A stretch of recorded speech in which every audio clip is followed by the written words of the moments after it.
అందరికీ నమస్కారం.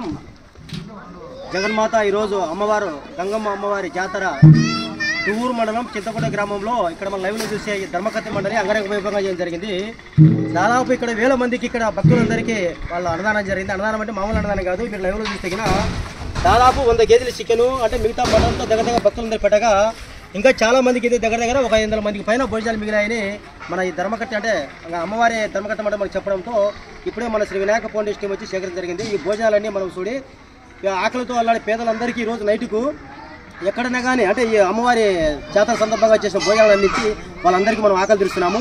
ఆకలి తీర్చే వాళ్ళ ఆశీస్సులన్నీ ఈ ధర్మకర్త మనం ఉండాలని ఈ చింతకొండ గ్రామ ప్రజలు ఉండాలని కోరుకు. ఎందుకంటే ఈ భోజనాలు చాలా విలువేంటి, ఆకలితో చాలా మంది ఇబ్బంది పడతారు కాబట్టి ఎంతోమంది ఈరోజు మన ఆకలి తీర్చడానికి ఈ భోజనాలు ఉపయోగపడతాయి. ప్రతి ఒక్కరు చూసే మిత్రులు సహోదరులందరూ ఎవరైనా సరే ఈ చింతకొండ గ్రామ ప్రజలకు వాళ్ళందరూ ఆశీస్సులు వాళ్ళు కోరుకుంటూ అమ్మవారి ఆశీస్సులు వాళ్ళు ఉండాలని కోరుకుంటున్నాము. భోజనాలు దుబారా చేయకండి. Thank you.